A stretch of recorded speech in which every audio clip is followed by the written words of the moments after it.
Le damos la bienvenida al profesor Mario Alonso. Me encanta todo lo que hablamos detrás de cámara. Ah, sí, es como para hacer un Pero, programa aparte claro, y muchas veces allá está el censurable. señor. Bueno, Censurable o no, pero bueno, por lo menos se van a reír. se tira un debate, se pone Sí. un tema sobre la mesa y Y bueno, la historia está muy martirizada, totalmente, lamentablemente. totalmente. Si se contara mejor, sería mucho más divertida. Pero te darían ganas de, Sí, de estudiar historia.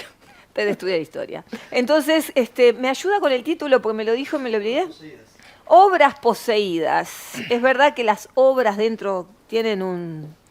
Bien, bueno, ¿Qué seriedad? Usted sí, se incorpora. me incorporo Claro. en la temática. Es que se ha hablado mucho sobre que hay ciertas pinturas que pueden tener espíritus, que hay esculturas que pueden tener espíritus, pero en realidad si ustedes se ponen a googlear, se sumergen en el mundo de Internet, no van a encontrar muchos casos.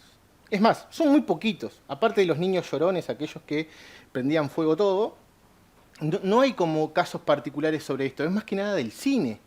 Y son casi siempre muñecos o juguetes poseídos Juegues, y no tanto obras de arte. O sea, la obra de arte poseída más recordada es la de la película de los Cazafantasmas 2, la de Vigo Cárpato, que era esa obra de un señor vestido como medieval que después sale de la pintura y ahí se conservaba su alma. Pero en realidad es extraño tener este comportamiento en las pinturas. No hay como muchos relatos ni muchos documentos donde se diga que existen fantasmas a través de los cuadros, a través de la pintura. Una de las cosas que sí pasa es que históricamente lo que sí se ha utilizado para ser poseído o incorporado por espíritus o dioses son las esculturas. Ya cuando viajamos a la cultura sumeria, en la Mesopotamia, 3.000, 4.500 años antes de Cristo, podemos encontrar que los dioses vivían en las ciudades a través de sus esculturas, a través de sus estatuas. Se fabricaba una escultura en diferentes ciudades-estados de todo el imperio sumerio para que los dioses pudiesen estar en la ciudad. Entonces, en vez de bajar con cuerpo, como no tenían un cuerpo físico, incorporaban la estatua y la estatua se movía o interactuaba con los sacerdotes, o eso era lo que decían. Claro, sí. Pero cuando uno toma esa imagen y toma esa tradición de que la escultura se mueve y cobra vida, tenemos también que en la antigua Grecia pasaba algo similar. Muchas veces esas grandes estatuas de Atenas o de Zeus cobraban vida para hablar con un héroe o para hablar con algún mensajero o con alguna sacerdotisa. Lo podemos ver en el dibujito de Hércules. Cuando Hércules va y habla con su padre, la estatua cobra vida, y porque es una tradición oral que se ha repetido a lo largo de muchísimo tiempo, incluso con los tótems o con todo lo que podrían ser los elementos también, naturales, ¿no? las gárgolas que cobraban vida como para defensa. Claro. Incluso tenemos una gran historia que es la de Pigmalión, un escultor de Chipre que, harto de tener citas, en el momento se abría un Tinder en Chipre, tenía muchas citas y harto del contacto con las mujeres que no las comprendía y que no le gustaba y que siempre se peleaba y que no tenía una relación sana, hace una estatua perfecta, una escultura perfecta de una mujer y él se enamora de esa escultura. Incluso la viste y la lleva a cenar, duerme con ella, y en eso Afrodita se siente como conmovida por aquella perversión que tenía Pigmalión. Recuerden que Afrodita era bastante perversa en muchas cosas. Bastante Y malita. decide otorgarle un alma que estaba perdida, se la otorga a la escultura y ahí nace Galatea. Pigmalión y Galatea toman ese elemento. Y bueno, cuando dicen, se va a comprar un androide para tener de novia, Ya estaba. ya estaba. Y este año vamos a ver muchas de esas cosas. Sí, Vamos sí. a ver porque a lo largo de la historia de Grecia, Roma y demás, tenemos todos los fetiches que podemos ya encontrar estaba, en ya el siglo había. XXI, ya estaban. Se casó con ella misma. Sí, se casó con la escultura, vivieron muchos años con la escultura. Claro. No recuerdo si llegaron a tener hijos, pero sí, esa mujer perfecta que él creó a su imaginación cobró vida.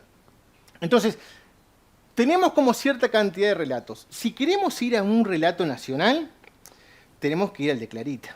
Claro. El cuadro pintado por Juan Manuel Blanes, que se exhibe en el Museo de Blanes, donde supuestamente Clarita nos mira. Bueno, Yo les cuento a las personas que eso en realidad pasa con cualquier pintura de retrato bien hecha o con cualquier foto. Ustedes prueben, sáquense una foto mirando hacia la cámara, hacia el foco, imprímanla y coloquen en cualquier parte de su casa. Desde donde miren, lo van a estar mirando. Es una forma fácil de pintar, es una técnica que se adquiere durante la pintura, después que uno empieza a manejar los rostros, para evitar el estrabismo. Claro. Uno fija los ojos en un punto, que es como mirando al espectador, para que se evite el estrabismo, que se evite la distorsión de tamaños, y siempre parece, la Mona Lisa nos mira, Velázquez nos mira, Rembrandt nos miran, todas las pinturas nos miran porque es una visual. No tiene nada de brujería ni de mágico esa pintura. Tiene técnica. Ahora, es técnica. Y Blanes era el señor técnico de nuestra época. Una de las cosas que tiene interesante lo de Clarita es que uno dice, bueno, en ese cuadro está su espíritu que anda deambulando por el museo. Yo quiero acotar algunas cositas sobre esto, y no es para derribar mitos, sino es para entender cómo a veces funcionan las leyendas. Clarita no fallece en la casa. Clarita fallece casi 20 años después de abandonar esa casa y 10 años después de que se vendió. Clara va a fallecer en Buenos Aires, en la casa de su hija, rodeada de nietos, teniendo al final una vida feliz. Por lo tanto, normalmente si un espíritu se queda porque tiene algo pendiente o tiene una muerte abrupta y se queda en el lugar. Exacto, sí, ¿no? Totalmente. Por una muerte abrupta. Una muerte abrupta que se queda enroscado en el espacio. Que no se da cuenta que se murió, ponele. Pero Clarita murió en otro país, rodeada de su familia. Incluso sus nietos dicen que la recuerdan como una abuela muy alegre, que tocaba canciones italianas en el piano y que bordaba pájaros. Por lo tanto, no pasó un desenlace de vida tortuoso como lo que tal vez sí tuvo en su vida. Y después otra cosa que es interesante, no vuelve a la casa donde vivió su mejor infancia, porque Clarita no vivió su infancia en esa casa, porque es un regalo que le da a su madre cuando se casa. Por lo tanto, no hay mucho sentido de que este fantasma esté ahí. Ahora, la casa se va a vender en 1886, va a terminar siendo de la familia Morales, y la familia Morales en 1927 se la va a vender la Intendencia. Y Clara va a fallecer en 1896. Por lo tanto, hay una disociación de ese terreno, de esa casa, con la vida de Clarita. Bien, entonces dice, bueno, pero si no está ahí, bueno, tal vez yo no estoy diciendo que no haya un fantasma. Pero no es Clarita. Tendríamos que investigar quién es. Claro, exacto. Investigar quién fue hace 50 años que comenzó este rumor, que comenzó esta leyenda. Claro. Porque esa casa, si uno investiga el origen, tiene algunas turbulencias en su historia. Por lo tanto, tal vez aquel hace 50, 60 años que comenzó esta leyenda haya sido el que enterró un cuerpo. Y si hay un cuerpo enterrado en el Museo Blanes, pero no es Clarita. Claro. Busquemos, indaguemos, démosle una vuelta a esta investigación.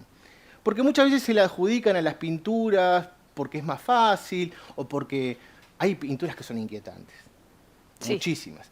Y el retrato de Dorian Gray, que fue uno de los grandes libros donde el inmortal no podía verse en su retrato porque le cobraba la vida y el alma, también ha revelado de que muchas personas que han tratado de pintarse para conservar su espíritu.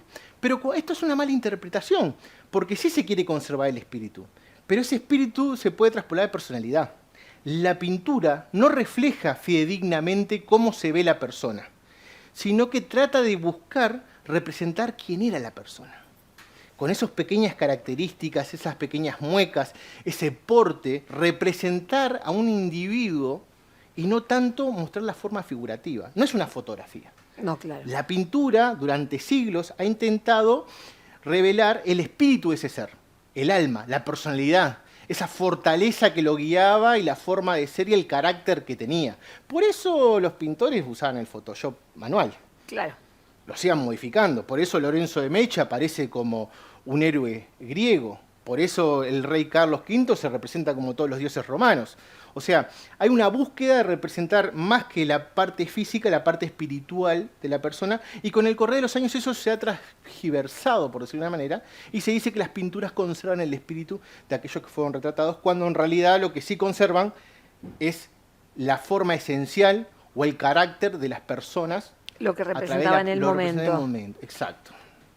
También puede ser que algún objeto, que eso sí me parece, en lugar de tener el espíritu de quien sea, puede tener más que nada la aprehensión que puede tener su dueño sobre Sí. el cuadro. También. Como cuando vamos y compramos una antigüedad, ¿no? La silla donde estaba sentada siempre la abuela, o el placar ese que, o sea, o el espejo que, o sea, Energías residuales. que es la pueden energía quedar. residual, exacto. Ojo que también hay muchas, se pueden encontrar esculturas al día de hoy que tienen restos óseos, tanto en la argamasa con la cual se hizo el vaciado, como incluso muchas esculturas de cerámica asiática que tienen el cuerpo de la persona dentro.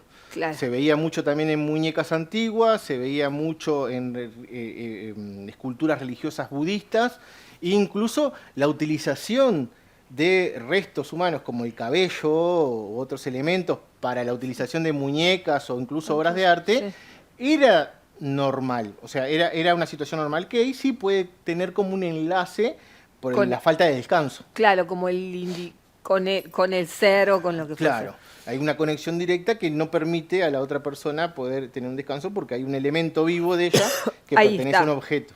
Y que Claro. normalmente al ser adorado o ser o admirado, es ejerce una Permanentemente energía. encendido. Claro, uno no deja descansar porque está siempre con esa constancia. Exacto.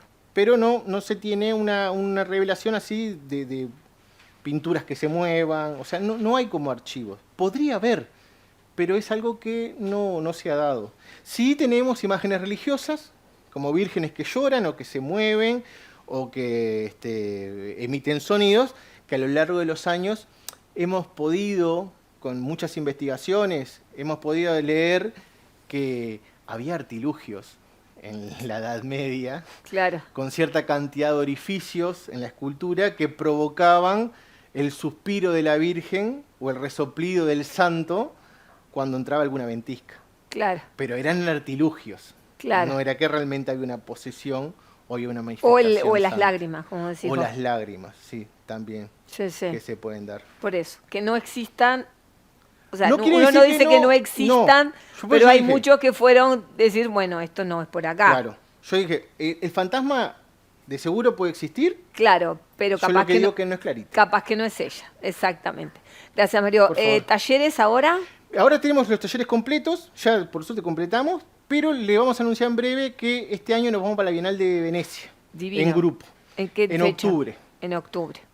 Ya pueden ir comunicándose con nosotros y demás, que ya vamos a tener todo armado para que sea más fácil poder contactarse con la empresa que estamos viajando y hacer todo el recorrido. Yo voy a oficiar de guía y vamos a recorrer Florencia y Venecia. Me encanta.